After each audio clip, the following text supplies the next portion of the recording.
Boleh disampaikan dulu Pak Yodi? Apakah boleh memasukkan laporan baru lagi? Apa harus memperbaiki itu untuk yang saat ini? Karena untuk yang laporan itu saya rasa sudah berhenti karena sudah tidak memenuhi suplemen dan materialnya. Artinya laporan ini dibatalkan, Tapi ingin memasukkan laporan ini. Sama mungkin 2 hari ke depan juga masih memasukkan laporan lagi.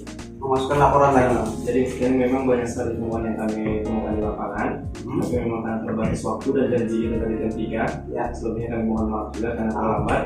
Jadi yang kami bawa saat ini laporan seadanya dulu. laporan seadanya dulu. Jadi mungkin ada sekitar 10 atau 12, tapi sisanya akan menyusul besok malam. Oke. Itu sudah ditulis lengkap Pak Yodi? Sudah terus lengkap. Sudah. Bisa saya lihat? Maka ini salah satu yang kejadiannya. Ini untuk yang kejadian langsung kami lampirkan di sini ya. Boleh. Tidak masalah. Maaf, tidak masalah.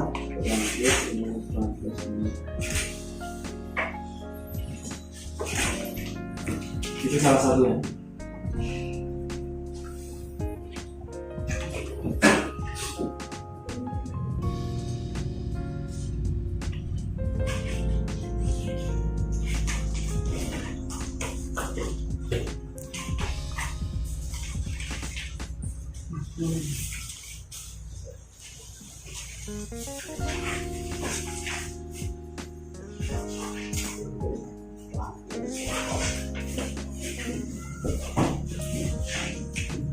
Karena laporan satu persatu yang dalam penjanggalannya akan akhirnya bisa satu orang-orang lagi.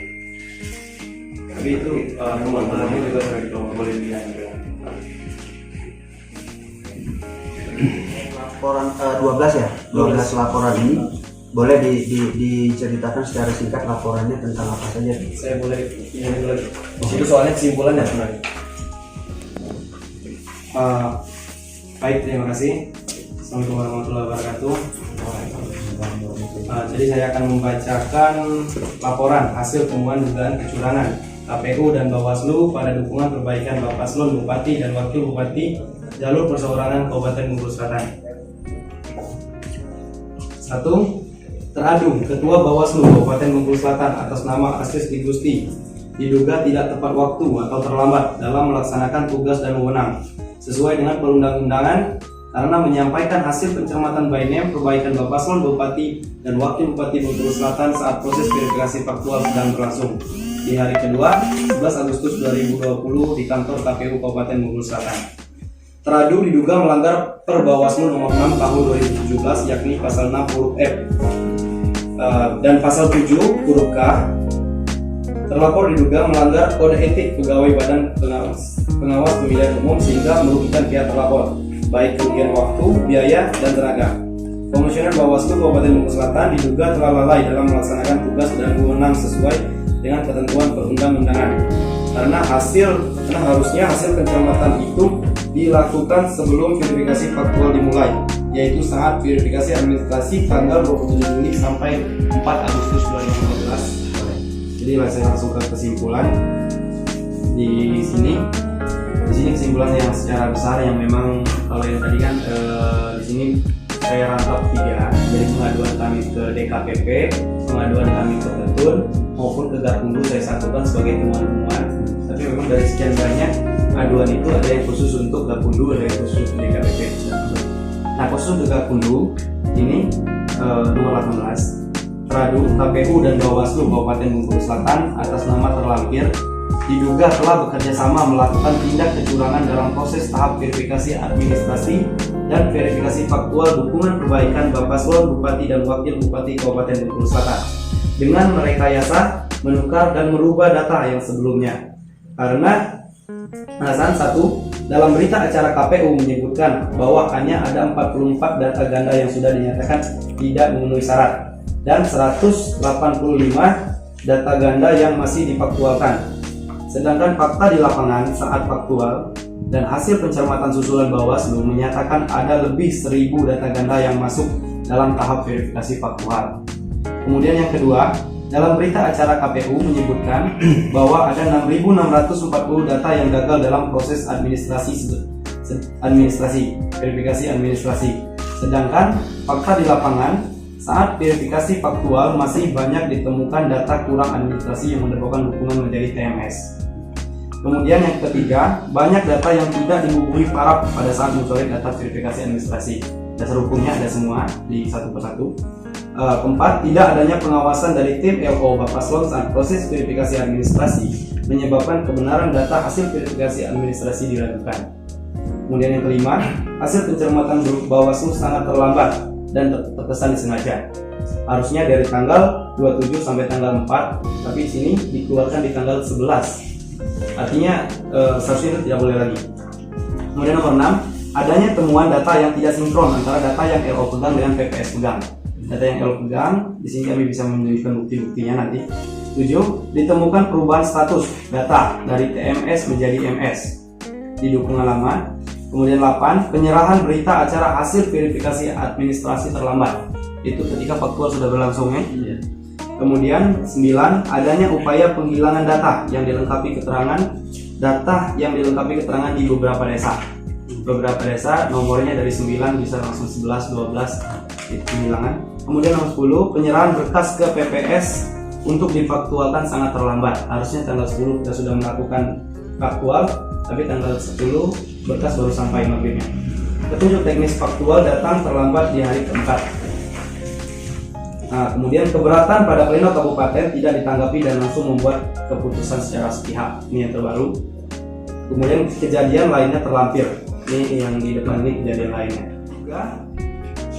Terduga melakukan tindakan tersebut pada saat proses verifikasi administrasi pada 27 Juli sampai 21 Agustus 2020 di Kabupaten Bengkulu Selatan. Terduga melanggar pasal terlampir. Jadi seluruh pasal yang sudah kami ini kan di sini semuanya ada dan kami lampirkan di PKPU-nya. Betul, namanya ada pasalnya tuh. Pasal tindakannya ada. Nah, kami berharapnya selagi masih menyusun ini, ketika nanti besok misalnya membuat, saya juga memahami tentang dapur DKPP itu untuk kode etik, jadi kita untuk ngecatnya. PTUN itu untuk kami lolos merubah keputusan. Gakundu untuk pidana. Nah memang target utama kami DKPP, betul baru ke Gakundu. Tapi kan karena ada batasan waktu sehingga memaksa saya untuk harus melaporkan ini. Walaupun secara bukti ya jujur belum kuat. Karena bukti ini kan kecurangan yang struktur masif. Belum akan ada tindak pidana sebelum ada putusan PTUN. Jadi tindak pidana ini akan muncul jika ada keputusan dari TUN. Kalau keputusan dari TUN sudah memutuskan bahwa di situ banyak terjadi kecurangan dan lain, itulah yang bisa kami jadikan barang bukti dan dasar untuk menindaklanjuti laporan berikutnya. Tapi seperti yang saya bilang tadi, saya terkendala dengan waktu karena ada batas waktu 3 hari terhadap bukti-bukti yang kami butuhkan ini. Salah satu buktinya SK keputusan itu. Makanya di sini saya buat di sini kan, memang kesalahan saya satu, saya tidak ada waktu lagi tadi untuk mempelajari tentang pasal kecurangan itu. Jadi memang di sini tidak saya sampaikan pasal mana yang kami sanggahkan untuk ke pihak-pihak terkait ini. Tapi memang yang satu ini sudah kami sampaikan di sini bahwa di sini kami menyampaikan adanya dugaan kecurangan. Makanya dugaan ya, tindak pidananya dugaan kecurangan dengan merekayasa, menukar dan merubah data. Nah jadi kalau misalnya seorang siapa itu memang sulit karena di sana itu kami lampirkan komisioner KPU. Komisioner KPU ada 5, yang paling khususnya itu ada divisi teknis. Divisi teknisnya itu Mas Irfan. Kemudian orang yang melakukan pelaksanaannya, teknisnya tadi. Itu dan itu baru bisa ketahuan tindak pidananya ketika kita mendapatkan akses peninjauan terhadap 6.640 KTP kita yang ada di KPU. Kalau misalnya kita belum mendapatkan akses itu, memang sulit untuk membuktikan. Termasuk juga kita mendapatkan akses ke aplikasi Silon mereka. Apakah di aplikasi Silon itu terdapat perubahan data yang disengaja atau data?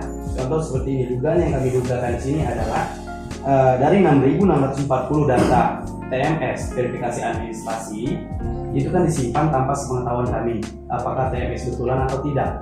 Yang ada mereka cuma ada keterangan ini beda nik, beda nama, beda ini. Kok kita nggak tahu memang beda atau tidak. Kalau memang Bawaslu kami masih percaya dengan Bawaslu, kami yakin bahwa hasilnya ini betul. Tapi saat ini kami tidak bisa percaya dengan Bawaslu karena data ganda dan data kurang aja masih banyak lolos. Otomatis Bawaslu itu menganggap tidak bekerja. Dan otomatis kami meragukan hasil. Dan kami juga sudah menemukan beberapa bukti adanya perubahan data. Makanya tadi saya sampaikan di lampiran, adanya perubahan data dari TMS menjadi MS, dari sinkronisasi antara data LO dan data PPS beda. Artinya ini indikasi, belum tindak pidananya belum muncul memang. Indikasi adanya perubahan data. Tindak pidana itu akan muncul ketika kita melakukan pengecekan di KPU. Barang buktinya adalah 6.640 KTP dan aplikasi Silon. Itu salah satu barang buktinya yang tidak bisa kami hadirkan karena tidak memiliki akses. Barang bukti yang bisa kami hadirkan di sini satunya B1 KWK, kemudian berita acara itu sudah menyatakan bahwa 0 kegandaan, 0 katanya kurang administrasi, tapi ditemui di lapangan masih ada 1.000 lagi. Artinya di sini kami berpikir bahwa kemungkinan data kami yang real, yang betul-betul lengkap itu ditahan, data-data kami yang tidak lengkap itu diturunkan. Sehingga secara angka betul kami itu masih 8.800, masih tidak tahu. Tapi apapun yang akan kami lakukan di lapangan, data itu sejujurnya udah di bawah 6.000, otomatis sudah didesain bahwa ini untuk gagal. Nah itu memang agak sulit karena perencanaannya memang luar biasa bagus. Jadi ini yang saya bisa saya tanggapi di sini dan teman-teman di sini juga para simpatisan yang biologi ya. Berarti kami gabung dengan biologi ini satu pemikiran tentang bagaimana